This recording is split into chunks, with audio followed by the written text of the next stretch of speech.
Welcome to another episode of the Scott Verplank Show. The Scott Verplank Show is sponsored by MidFirst Bank, Next Gen Roofing, Oklahoma Ford Dealers Association, Great Plains Bank, and the EMAC Group. Today I'm joined by my good friend and Oklahoma State golf alumni, Rickie Fowler. All right, welcome to the next episode of the Scott Verplank Show, and I have a really special guest. Really doesn't need an introduction. You can see who it is. It is Mr. Rickie Fowler. Rickie, thanks for coming on, man. Yeah, you got it. Glad we could finally make this happen. Yeah, I know you're awful busy with little kid. Well, one little kid, another one on the way. And I want to ask you right off the bat, what was this video thing I saw about you making a hole-in-one? Were you at Pine Valley? We were. Were you playing the par 3 course? No, it was number 3 on the main course. Okay. Our second day, we went up for a little trip Tuesday and Wednesday, following Hilton Head, and I was a bit of a last minute addition. Thanks, they had Eli Manning was hosting, and right. JT was a part of the group, and I think someone had backed out. They needed a replacement, so I gladly accepted and went on the trip. Yeah, so not a bad replacement for you. Okay, who jumped on your back in this video? That was JT. Oh my gosh. Dude, I was like, no, get off him. You're going to kill him. JT was a little overexcited about that. I would say he was definitely more excited than I was in a good way. Yeah, luckily having a 2.5-year-old, she prepared me for that moment. Yeah, there you go. Yeah, you braced yourself for having a little kid jump on your back. Not to call JT a little kid, but yeah, I kind of know you good enough to know that you were excited inside, but you weren't going to be screaming and yelling and fist pumping and doing all that. It's not really what I know you. Since I've known you since college, your style, but that's cool. Pine Valley's awesome, isn't it? Yeah, special place. I hadn't been there in a long time. I played it once, I think back in 2012. So to go play 2 rounds. We played a few holes on the par 3, but it was just a great hang. We had 8 guys, like I said, Eli, and then plus 7. So 2 groups, stayed for dinner one of the nights. Yeah, it was just a really cool trip to be a part of. Yeah, no kidding. Now, does that mean you're going to get on the Manning cast anytime soon? There was no talk of that. We kept it, very professional and having fun out there. Yes. Who knows with what business ventures may come from that? Who knows? We'll see. Yeah. Oh, well, Well, no, that would actually be cool. I know you've done College Game Day. I know when they came to Stillwater, you were like the special guest picker. I don't remember how you did with your picks. Do you? I don't remember the exact numbers. I don't pride myself on being a sports guru by any means. I don't do any sports betting or anything like that. Probably for the best. I don't think that usually works out.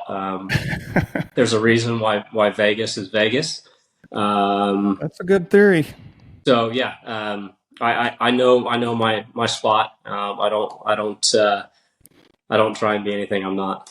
Yeah. Well, no, that's good. Like I said, I've known you since you showed up in Stillwater, and have always admired you and how you play, and I think that's part of your persona from what I can tell. So I wouldn't change anything if I was you.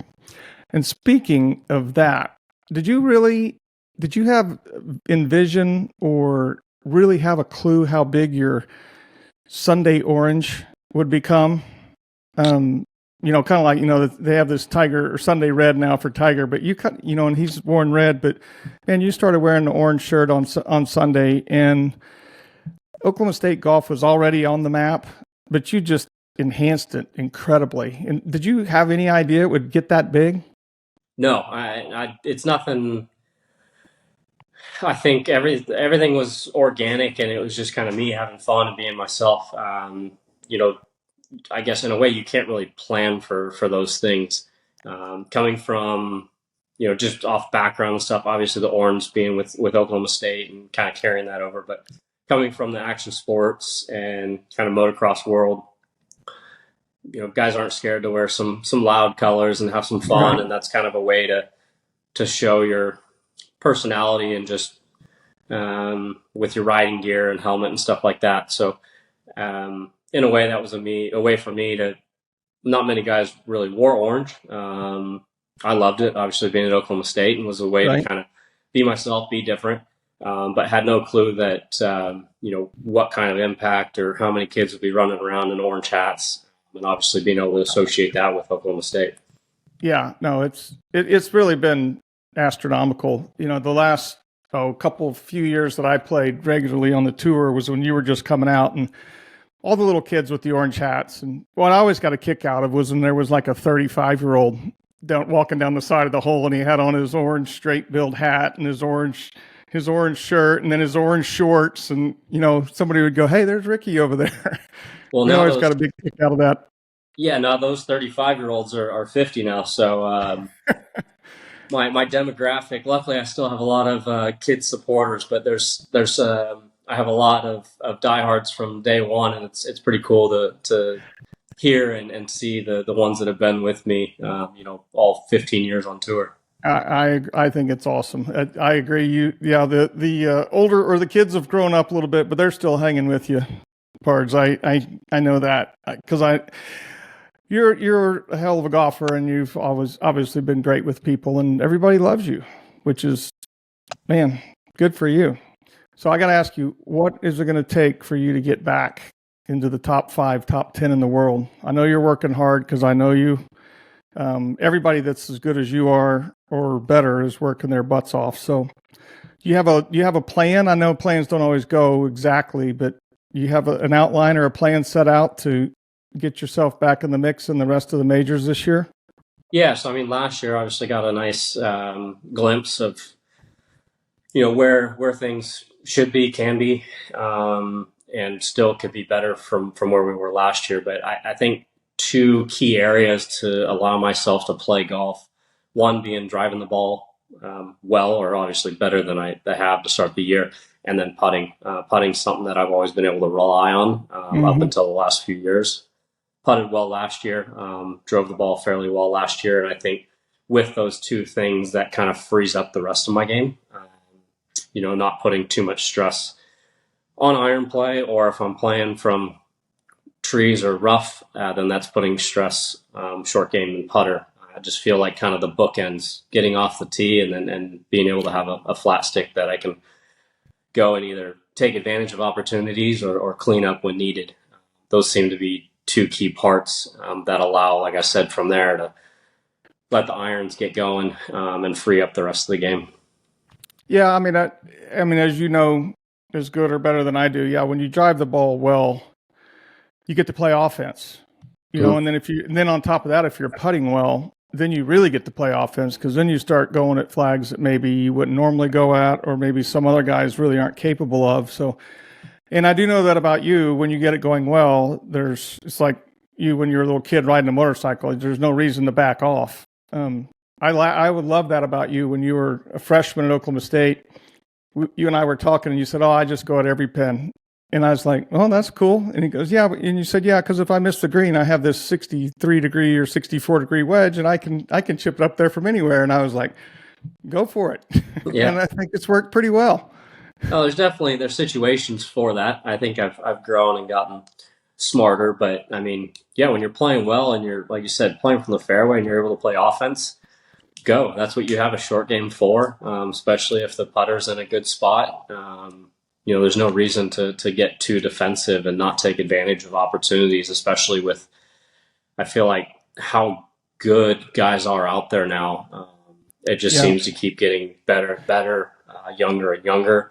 And if you aren't taking advantage of some of those opportunities, there's other guys out there that are. Yeah, no, there's no doubt. I mean, the talent pool, obviously it kind of started with Tiger of coming out, and he kind of changed the way the game is played and the athletes that are playing. But then say around your age group, your age group kind of came out and you were ready to go. And not just one or two of you ready to go, a dozen or more are ready to go. And it's kind of kept growing like that, in my opinion. There's 15 or 20 kids that right now are going to be coming out of college that, for all intents and purposes, they have the game to make it right away on the PGA Tour. And that's good for golf. But like you said, you're at the spot where that's why I want you to get your game back at the top, because I want to see how you take on these younger guys, because I'm pretty sure if you're on that you'll beat them. Yeah, no, and you have to have the self-belief that you can go out there and when you're playing well, that you can go beat any of those guys. And that's, it's the top guys currently. They're just doing it more often than others. And if you don't have that self-belief, it's going to be tough to play at the highest level on the PGA Tour and compete. No, it's a fun challenge. I feel like where I'm at now, I'm probably above the average age on tour, which I feel like when I first turned pro and when, my rookie year back in 2010, kind of mid 30s was looked at as average age probably, and somewhat towards the, middle or maybe back end of what would be the prime. I think that has continued to kind of skew younger. Average age on tour is probably, around 30 or late 20s currently. Yeah, I don't think there's any doubt it's gone down. And I mean, I can see that, but there's still room. If you're good enough, you can play as long as you want to. And I could see you staying healthy. You'll be able to play as long as you want to. I don't think there's any doubt about that. I don't want to talk that much about it, but I mean, all the stuff that's going on in pro golf, the live stuff, the way the tour has kind of imploded and then put it back together in a different model. What's your overall? Well, even the new league, is it TGL? TGL. Yeah, I mean, all this. How's this all going to work together or fit together, in your opinion? I mean, you don't have a crystal ball, but I mean, there's lots of moving parts now that not everybody understands. Yeah, no, it's definitely gotten a lot more complicated over the last few years. Ultimately, the best thing for the game is for everyone to be playing with and against each other. How we get to that, I'm not sure. There's kind of the main two entities would be the tour and live. So it's going to be interesting to see how it all plays out. But the majors will always be special, but at least we have those where, guys that are in, we're playing. It doesn't matter, where you're coming from or where you're currently playing. Right. So it will take some time. It's not going to, happen overnight, but I do think it's best for all of us and for the future for guys to be playing against each other. With the schedule and how it works, I've always talked about an offseason being a good thing, and that's not talking necessarily for the players. I think that the game has gotten diluted over time. I agree. Basically every week of the year, other than around Christmas, you can turn on and there's golf being played. Outside, golf, and you look at other sports, they have times where you can't watch football. Right now, people get excited for the build up for football season. So there's got to be a way to make it work, and how all this fits into kind of the whole ecosystem of sports and entertainment. Because at the end of the day, we're in the entertainment business. We're lucky that we get to play golf for a living. But we have to have that fan engagement, and we need people to want to turn on and watch, or show up at tournaments and come watch. So I do think there are some good things with live and looking at different avenues of how to create, getting different eyeballs, whether it's younger or different demographics, with TGL, something that is, kind of the time frame you could, in person or whatever it may be. There's still going to be the traditional side of golf, but I do think there's some positives to venturing out and seeing how do we, continue to grow the game and make it more exciting for other people. Yeah, I don't think there's any doubt. It is, like you said, it's at the end of the day, for the fan, it's entertainment, and the fans are obviously the ones that make the professional sport go. Because if nobody watched, there wouldn't be a professional sport at it. Nobody would care. But yeah, I'll be interested to see how the TGL, if they could, if somehow that can grab a hold of this, some sort of audience and maintain it, because that could, like you said, bring extra people or different kind of people to the game. The team stuff, I think there is, you played at Oklahoma State, and playing on the golf team at Oklahoma State, I mean, that's a huge deal.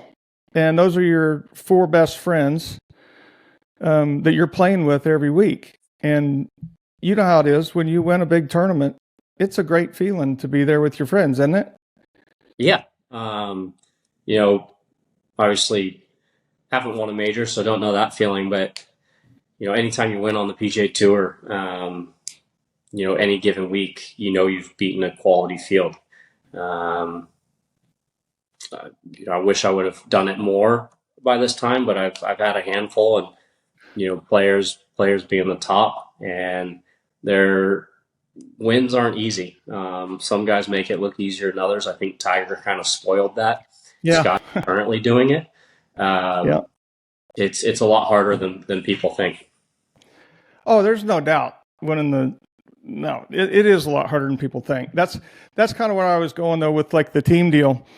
Do you think there's a place? I mean, maybe a few weeks a year where you have, because you played Walker Cup, Ryder Cups, President's Cups, every kind of, same as I did, every kind of cup you can play in, and those are great weeks. But do you think those weeks can be replicated into either like the TGL or the Live model to make that fan friendly or make that where it's worth watching? Yeah, I love the team stuff. I mean, I stayed amateur for a few extra months to play a Walker Cup before turning pro, and obviously being a part of some Ryder Cups, some Presidents Cup teams. So I think some of it where you can kind of create that avenue is the less events and ultimately opening up some space where you can do that, whether it's integrated into the normal season and somehow works in there. That'll probably be tough just because of it's a lot of golf, and I don't know if it can go alongside a normal tour season. There's both sides are going to have to, talking about the tour and Live, and there'll have to be some give and takes to make it ultimately work. Currently how it runs as far as how many tournaments there are on tour, how the season goes, and same with Live, how it flows and when they play. Right. You can't merge those two with how much golf there is. No, I agree. I mean, guys just can't play that much. There's and the tour is the tour is somewhat guilty of that. A lot of the people, some of the people making decisions on how many, when, and where the tournaments are don't play all those tournaments, so they don't really understand how hard it is to. I mean, I would argue it's really hard to play more than about 20 events a year and really be ready for those 20 tournaments. And that's changed through the years, but I don't know what your number is, but there's definitely a number. Wouldn't you agree? Yeah, no, if you're looking just at the schedule kind of January through August, which would be the playoffs, I think 20 is a pretty solid number. I'm typically in the 24 to 25, but that's doing the whole calendar year. So you throw in a team event, you throw in a couple events in the fall, and you're right there at the 24, 25. So yeah, it's a lot of people just think that you're playing golf, which I could go play 36 holes every day at home and cruise around in the cart. That's no issue. It's a little different, as you know, playing tournaments week to week. I try not to play more than 3 weeks in a row if I can schedule it that way, and ultimately, build up to and work to be ready for the majors. Yeah, well, and as you should. So have you ever wanted to be on the tour policy board, or have you ever been asked to be on it? I was on the PAC last year. Right. I know that's kind of a start to being involved at, a bigger position if you want it. I'm sure that'll be something I'll be a part of at some point. But yeah, I would love to be able to do it and help out. I feel like there's guys that are smarter than me and better for that position, but I want to continue to learn. And that was, kind of one of the things I did early on with Liv was I sat down and met with them. Everyone knows that. I wanted to learn what was going on. So I had, Right. An idea and kind of knowledge coming from both sides. So yeah, I want to continue to grow and learn in the space and golf and business. And I think there's some incredible opportunities being with SSG and Fenway Group now. We have some very smart sports and business people at the table. Right. So yeah, at some point, I do think that is something I would really like to do, but I also want to get a little smarter and gain some knowledge before I take a seat at the table.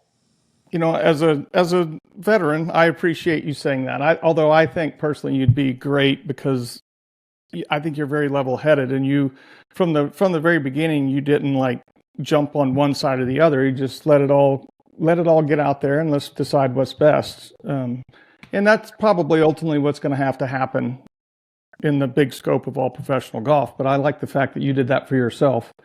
That shows me that you're kind of mature, more mature than you think you are, and probably a hell of a lot smarter than you think you are. So Thank I you. wouldn't mind if you were on the board. I think that'd be good.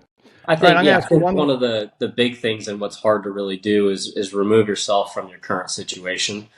And so when a lot of this stuff was being talked about with, changes to schedule and trying to do some of these elevated events and different stuff like that, and being in those meetings with that smaller group of players, I was on the outside looking in. So I wasn't a part of it, but I've always been a big kind of one to push for whether it's the fewer number of events or cutting down the playoffs to a smaller number, because I've always looked at the PGA Tour as it's the best tour. It's meant to be elite, and it just seemed to continue to grow kind of in the wrong way as far as more tournaments, more players, and now you're currently in a spot where guys earn a card, whether it's from Korn Ferry or PGA Tour, and they can barely get starts. So if you earn a card, you should be able to have the chance to play.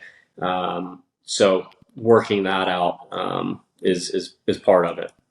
Yeah, there's no doubt, and I'm with you 100% on that. It's kind of there's a couple kids that live around here in Edmond at Oak Tree where I'm at they got a card, but they never get to play, or they rarely get to play, and obviously they're only playing the lesser tournaments with less money, less points, which I kind of get. But like I said, you need to get your butt on the board. I think you would bring a perspective that we're missing. But anyway, I don't want to keep it too long, but I want to ask you one more thing. How cool was it to play in the Olympics for the United States? Was it cooler than playing in a Ryder Cup? Cooler than winning, a Walker Cup or an NCAA championship? It was just very different because growing up, we all watched the Olympics and thought it'd be a special thing to be a part of, but you could never really think about it as a golfer because that wasn't an option. So the history on the golf side isn't there like a Ryder Cup or being, in contention at the majors. It doesn't quite have that feel because the history isn't there, but that's going to continue to grow. For me, what was special, one, being able to be there and walk in opening ceremonies and be a part of something that is so much bigger than you or golf. And seeing the excitement or how much it meant to other athletes, because that's the pinnacle of their sport.